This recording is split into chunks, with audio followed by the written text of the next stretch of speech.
ایک ہوتا ہے کہ کسی کا عرفی نام وہ بھی اچھا ہو اور اس میں کوئی حرج نہیں ہے، یعنی ایک تو اس کا اصلی نام ہے اور ایک عمومی طور پہ پکارنے کے جیسا نک نیم جس کو کہہ دیا جاتا ہے، تو اس میں کوئی حرج نہیں ہے۔ اور وہ تو حضور علیہ الصلوۃ والسلام کے دادا محترم نے حضور کا عرفی نام رکھا ہوا تھا، اور جب لاڈ سے پکارتے تو کہتے یا ابیض، اے گورے رنگ والے۔ تو کسی کا اس طرح نام رکھ لیا جائے، اور عمومی طور پہ ہمارے ہاں عرفی نام چلتے ہیں پنجابی کلچر کے مطابق، پپو ہے، مٹھو ہے، اس طرح کے کتنے نام چلتے ہیں، تو کوئی حرج نہیں اس کے اندر۔ کسی کو چندہ کہہ دیا جائے تو یہ اس میں کوئی حرج نہیں ہے، تو یہ اچھے نام ہیں اگرچہ یہ عرفی ہیں۔ لیکن خوبصورت لفظوں کو بگاڑ کر کے عبد الرشید کو چھیدا کہہ دیا جائے تو یہ بڑا عجیب، عبد الکریم کو کریمہ کہہ لیا جائے تو یہ عرفی نہیں ہے، یہ الٹے ہیں، یہ اصل نام کو بگاڑ کر اس کی حیت تبدیل کی گئی ہے۔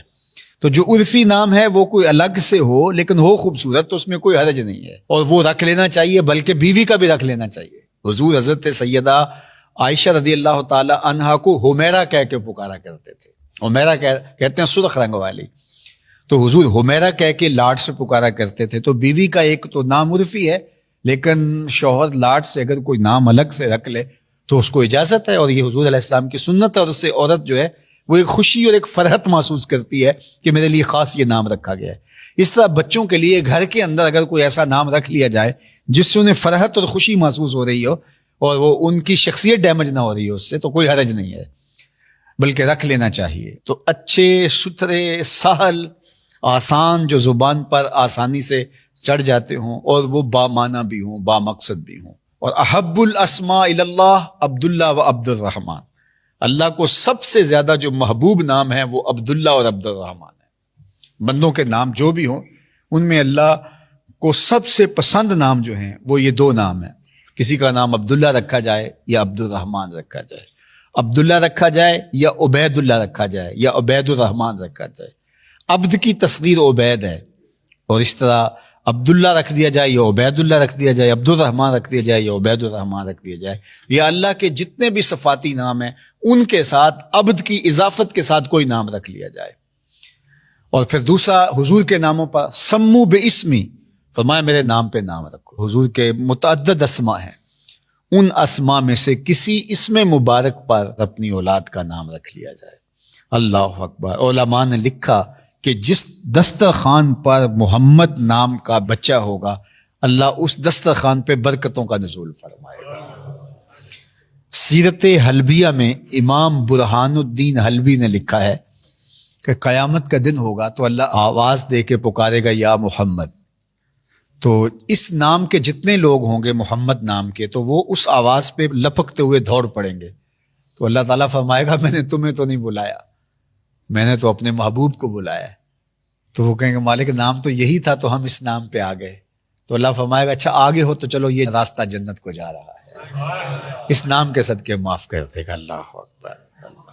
تو اچھے نام رکھو، منفرد نام بھی رکھنا چاہو تو منفرد نام بھی حضور کے ناموں میں کتنے خوبصورت نام ہے۔ صحابہ کے ناموں میں سے کوئی نام رکھے جا سکتے ہیں، اب 1,00,000 کئی ہزار صحابہ ہیں اور اتنے خوبصورت اسماء ہیں صحابہ کے، اہل بیت کے اسماء کو آپ پڑھیں اتنے خوبصورت اسماء ہیں، تو وہ باقاعدہ ان ناموں میں سے کوئی نام رکھا جائے، بچہ خوش ہوتا ہے اس کا نام اچھا ہو، ورنہ بعض کا جو پھر وہ 40 سال کی عمر میں جا کے بدل لیتے ہیں نام، اور وہ نام جو ہے وہ ان کے لیے جو ہے وہ آر کا سبب ہوتا ہے۔ تو ایسا نام نہ رکھیں جو بچے کے لیے آر کا سبب ہو۔ یہ ماں باپ کے ذمہ اولاد کا حق ہے کہ وہ ان کا اچھا نام رکھیں، اور 7ویں دن نام رکھ لینا چاہیے، اور 7ویں دن جو ہے وہ ختنے بھی کروا دیں اور عقیقہ بھی کروا دیں، اور وہ جانور ذبح کر کے اس کی کم از کم ہڈیاں توڑی جائیں، اور کچا گوشت اگر تقسیم کر دیا جائے تو یہ زیادہ افضل ہے، لیکن اگر آپ اس کو باقاعدہ بلا کر کے دعوت کر کے پکا کے بھی پیش کرتے ہیں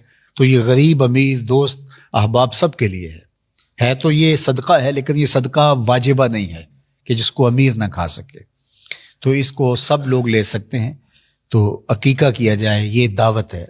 اور میں آپ کو اسلام کا مزاج بتاؤں، اسلام میں دعوت کو بہت اہمیت دی گئی ہے، یعنی شادی ہو تو فرمایا ولیمہ کرو چاہے 1 بکری سے ہی کیوں نہ ہو، بیٹا پیدا ہو تو عقیقہ کرو، بچہ ہے تو 2 جانور لے لو، اور بیٹی ہے تو 1 جانور لے لو۔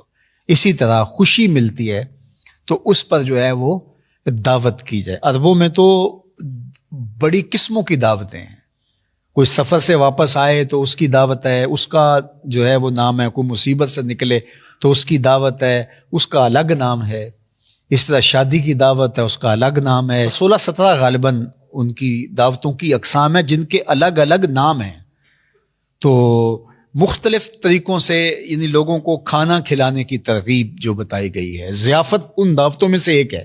تو ہمارے اسلام کا مزاج کھانا کھلانا ہے، اور خوشی کے اظہار کا بہترین طریقہ یہ ہے. ضیافت کا ثواب بتایا گیا ہے، دعوت کا ثواب، ولیمے کا ثواب، عقیقے کا ثواب. تو یہ ساری وہ چیزیں ہیں جس سے خوشی ملتی ہے، اور خوشی کو بانٹنے سے خوشی بڑھتی ہے. اس لیے ہمیں خوشی کے موقع پر دعوت کرنے کی تلقین کی گئی ہے.